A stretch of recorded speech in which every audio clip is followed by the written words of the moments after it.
Welcome back. Don't forget to subscribe, hit the bell, and leave a like. Enjoy the video. Mick sat in his corner office surrounded by numerous awards and elegant furniture. The view of the city skyline outside his window typically filled him with pride. But today it felt empty. He stared at the employee satisfaction report on his desk, his brow furrowed with concern.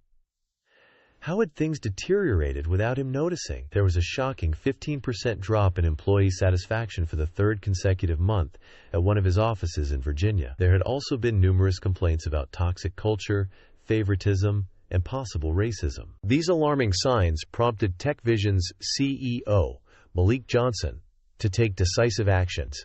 Disguising himself, he became a receptionist, determined to see his company through the perspective of his employees. The decision to go undercover as a receptionist was not an easy one for Malik. He was fully conscious of the risks involved. If he was discovered, it could lead to a public relations nightmare and undermine trust within the company. But as he donned the standard-issue uniform and adjusted his fake mustache, a spark of hope ignited. This was his opportunity to uncover the truth and rectify the situation. What would he discover by blending into the background of his own company? Only time would reveal the answer. His sharp suit and polished Oxfords, symbols of his authority in the boardroom, were now replaced by a standard uniform and worn shoes. As he entered the building he had once presided over from the top floor, he felt an unusual combination of anticipation and anxiety. This was his company, his vision brought to life, but today he was merely an outsider. He was invisible, ordinary, just another face in the crowd. The weight of the telephone and the continuous tasks of answering calls and greeting visitors felt unfamiliar to Malik. As he glanced at his reflection in the lobby's glass doors, he saw not the confident CEO, but a man who appeared uncertain and out of place. No one met his gaze or acknowledged his presence, which struck him with a jolt of realization. His first task was to manage the bustling front desk. While handling phone calls and addressing visitors, he overheard two senior managers conversing near the reception area. "Did you see the latest email about the new efficiency measures?" one asked. "Yeah, just what we needed. More work for less pay. The customer service team is already overwhelmed." "Well, it's not our concern. Let HR deal with the complaints. We have more important issues to focus on." The casual indifference toward employee concerns hit Malik like a physical blow. Had he somehow supported this kind of attitude? As the managers walked away, still oblivious to his true identity, Malik felt a growing discomfort in his stomach. Throughout the day, Malik wrestled with the tasks he had always taken for granted. The switchboard seemed to have a mind of its own, and he struggled to keep pace with the flow of visitors. But it wasn't just the physical challenges that weighed on him. It was the emotional toll of realizing how detached the management had become. In the break room, as he refilled coffee mugs, he overheard his management team discussing the state of the company. Their conversation was laden with frustration and a dismissive attitude toward the lower-level employees. One of them even insulted the customer service team, throwing in a few profanities for good measure. The others listened and chuckled at the entire situation. Malik, on the other hand, felt a surge of shame and anger. These were the individuals he had trusted with his vision, expecting them to lead with integrity and empathy. Instead, they seemed deeply entrenched in a culture of elitism and disregard for the staff who kept the company afloat. As the day drew to a close, Malik found an unexpected ally in Doris, a seasoned receptionist who patiently guided him through the ropes. During their break, she shared a knowing smile and said, "It's just a job, but don't expect anyone up there to notice us. To them, we're invisible." Her words hit Malik like a gut punch. He had always taken pride in running a company where every employee felt valued and their hard work recognized. Doris's blunt observation painted a starkly different picture. By the end of his shift, Malik's body was fatigued from the demands of the job, but the real struggle was in his mind. As he removed his uniform and looked at himself, the face that stared back was weary, but more importantly, it was the face of someone who had just confronted an uncomfortable truth. He had embarked on this undercover mission to gain insight into his company's operations and identify areas for improvement. Instead, he had uncovered a disturbing culture of disrespect that struck at the heart of the organization he had built. The next day, Malik continued his new role as a receptionist. As he settled into the position, he hoped for a different experience. This day, the frenetic office environment was a sharp contrast to his usual executive suite, and once more he observed the employees around him. Quietly among the familiar faces was Linda, a key member of the Virginia management team. Malik had been informed by his board members that she was a valuable asset. She was known for her efficiency and straightforward approach to business. However, as the day unfolded, he began to notice a troubling pattern in Linda's behavior. Her interactions with lower-level employees were in stark contrast to the professional manner she was reputed to have. She spoke harshly, her words laced with insults, and her body language exuded an air of superiority that made Malik uncomfortable. The turning point came when Linda approached him. Her eyes scanned the front desk, and she let out an exasperated sigh. "Is this really how you're managing things?" she inquired.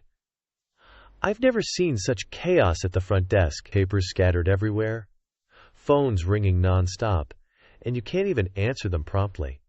No wonder this place is falling apart. It's because you people can't even handle the basics." "You people?" Malik thought to himself. What does that even mean?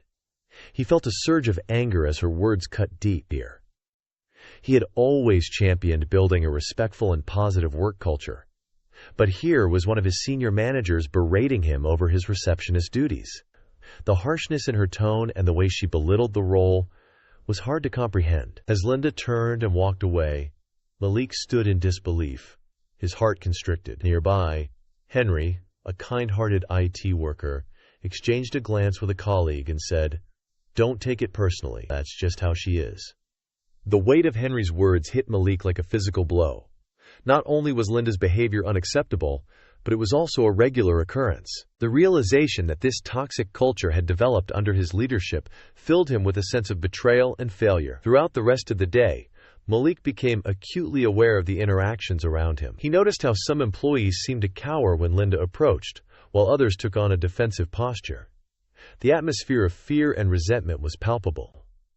Malik couldn't help but ponder how his team had overlooked these signs for so long. As he observed Linda's interactions with other department heads, Malik began to discern a pattern. She was adept at presenting a polished professional image to those she deemed important, but she treated those she viewed as beneath her with contempt. This duplicitous behavior was not only detrimental to employee morale, but also to the overall productivity and success of the company. The stark contrast between Linda's public persona and her true nature left Malik feeling betrayed.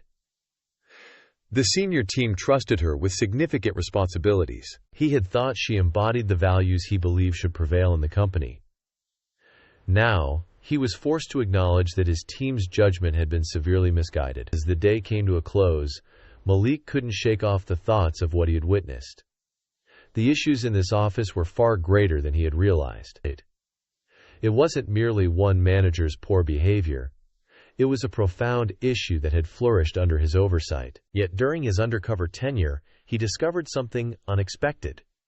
TechVision's greatest assets were hidden in plain sight. The bustling office floor was filled with employees working diligently, their faces betraying both determination and stress. From his new position at the reception desk, Malik began to notice patterns in people he had previously overlooked. Two employees stood out: Angela, a senior accountant, and Henry from the IT department. Initially, they appeared ordinary, just another part of the team.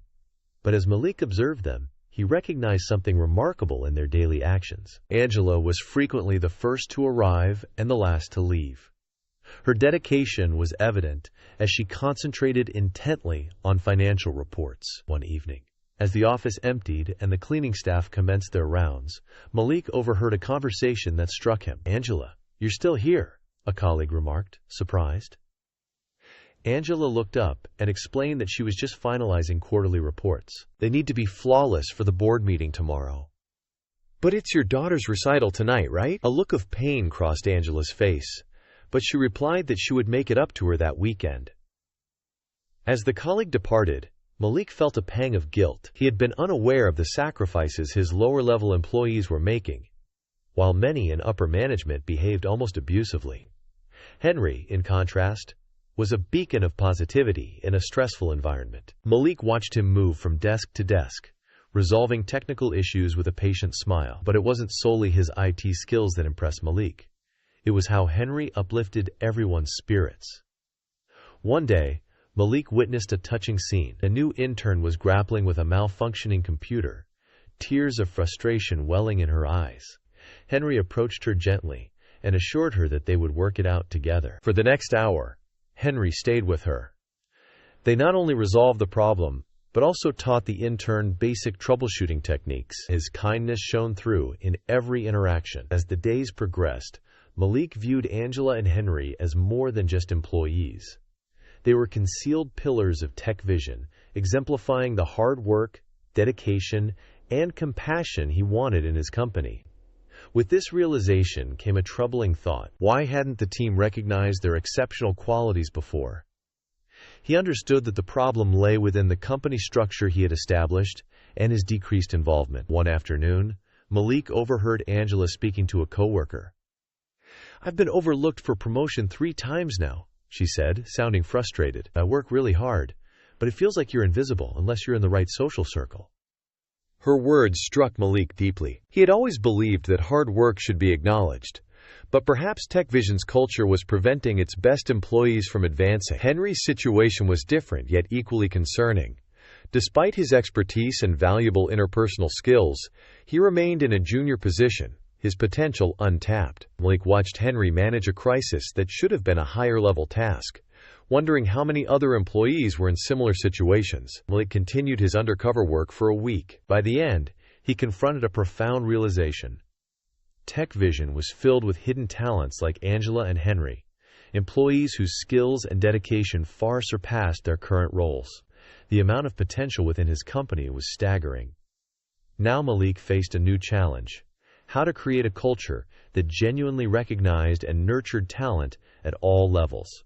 How could he ensure that commitment and skill were rewarded, regardless of social connections or visibility? Malik decided to convene an emergency meeting with his board and senior management team. He entered the boardroom as Malik Johnson, the CEO, with a clear and focused purpose. The team regarded him with a mix of surprise and curiosity, unaware of the full extent of Malik's discoveries. "Thank you all for coming on short notice," Malik began, his tone serious. "I want to address some significant issues that have come to light over the past week. I've been undercover within the company, and what I've witnessed has been both enlightening and troubling." He paused, allowing the weight of his words to settle. The senior managers exchanged anxious glances. Malik continued. "Our company is facing a crisis. Employee satisfaction has decreased by 15%. And I've discovered that our culture is not what we intended. There is widespread favoritism and a lack of recognition for hard work and talent." Linda, one of the managers Malik had scrutinized closely, shifted uncomfortably in her seat. Malik noted her unease, but remained focused on his message. "We need to confront these issues head-on. I've observed extraordinary dedication from employees like Angela and Henry, who are not receiving the acknowledgement they deserve. Our current system is failing them, and it is failing the company." Malik's words were met with a blend of defensive reactions and silence. Some managers attempted to justify their actions, while others appeared genuinely concerned. Malik understood that change would not come easily, but he was determined to see it through. The first step was to establish a more transparent and equitable system for promotions and recognition. Malik proposed a new framework wherein employee performance and contributions would be assessed based on merit, not social connections. He also introduced regular feedback mechanisms to ensure that all employees had a voice and could report any issues they encountered. As Malik sat in his office reflecting on the necessary changes, an unexpected knock on his door jolted him from his thoughts. It was Linda. "Mr. Johnson," she began, her voice trembling. "There's something I need to confess. It's about the recent complaints and the toxic culture." Malik's heart raced. He had anticipated resistance, but not this level of fear. "Proceed," he said, trying to maintain his composure. Linda took a deep breath. We've been manipulated. There's something you need to know about the complaints and the decline in employee satisfaction. It wasn't just internal issues there. There was someone working against us, someone who has been feeding misinformation and stirring up trouble from the outside. Before Malik could respond, Linda's phone buzzed. She glanced at the screen, her face going pale. "Oh no," she exclaimed. "It's happening again." She handed Malik her phone, showing him a video feed from a hidden security camera in the general office. The footage was disturbing. An unidentified figure in a black hoodie and mask was in the office, approaching each employee's booth and threatening them, using their personal secrets to manipulate them. The figure seemed eerily familiar. "Who is that?" Malik asked, perplexed. Linda shook her head. "I don't know, but they've been coercing people into acting poorly. They've been threatening employees with their personal secrets, forcing them to sabotage things or face exposure." Malik's mind raced. If Linda was correct, then the challenges at TechVision weren't merely the result of internal issues. Someone was actively undermining the company from outside. As Malik tried to process this new information, another knock sounded at the door. A tall man in a suit entered, carrying a briefcase. Malik recognized him immediately. It was Oliver Grant, a well-known investigator who handled major fraud cases. "I'm here because I received an anonymous tip," Oliver stated firmly. "I believe someone is sabotaging your company. The individual behind this has detailed knowledge of your operations and is using that knowledge to create chaos." Oliver's words only deepened the mystery. Malik recalled recent company decisions and felt as if he was beginning to see a pattern. But who had the motive and means to orchestrate such a scheme? Oliver opened a file and presented Malik with the evidence. "We traced the sabotage to a former employee who was let go under dubious circumstances last year. They've been holding a grudge and using their knowledge to disrupt your company." Malik felt a chill. The former employee was a senior analyst who had access to sensitive data and was intimately familiar with TechVision. "We also uncovered a network of accomplices," Oliver continued. "They've been utilizing personal secrets to control and manipulate employees. It's all part of a strategy to damage your leadership and tarnish the company's reputation." Malik discovered that the issues at TechVision were much larger than he initially thought. The company was being attacked in a manner that made it appear as though the leadership was failing. But the real trouble remained hidden. Malik, along with Oliver, began investigating what was truly happening. They unearthed further evidence that a former employee was instigating the problems and had accomplices aiding them. It turned out that the individual behind the sabotage was someone Malik had trusted deeply. This former executive had been causing chaos to seek revenge against Malik and attempt to seize control of the company. This revelation led to intense confrontations and legal ramifications. To rectify the situation, Malik also took decisive action. Some employees, like Linda, had been complicit in causing turmoil and concealing the issues. They had mistreated their colleagues and remained silent about the sabotage harming the company. Malik initially addressed Linda and the others involved, Henpels. He called them in for meetings and presented evidence of their misconduct. Linda was informed that she was being held accountable for her unprofessional behavior and for concealing the ongoing issues. Malik ensured they understood that such conduct was unacceptable. Linda and the others faced significant consequences.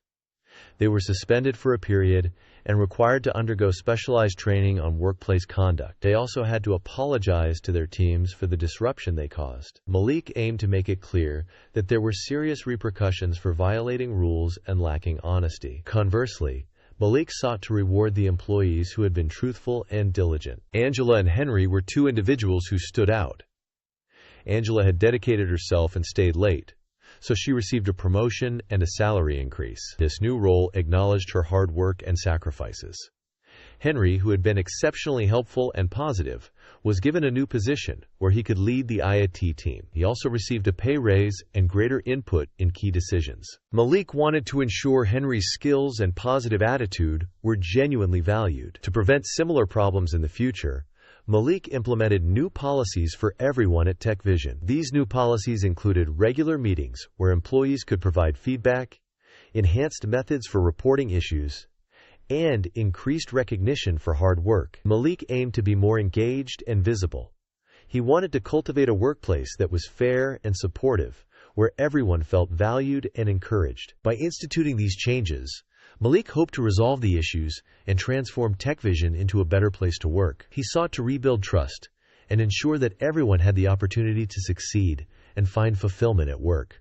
Malik was dedicated to guiding the company with integrity and fairness so that everyone could collaborate in a positive environment. As Malik gazed out at the city skyline, he felt the weight of the past few days lift. The crisis had tested him in ways he hadn't anticipated, but had reinforced his commitment to lead TechVision with renewed focus and a deeper understanding of the threats within his organization. Here on Karma's Twists, we share the most impactful stories of karma and justice that the world needs to see.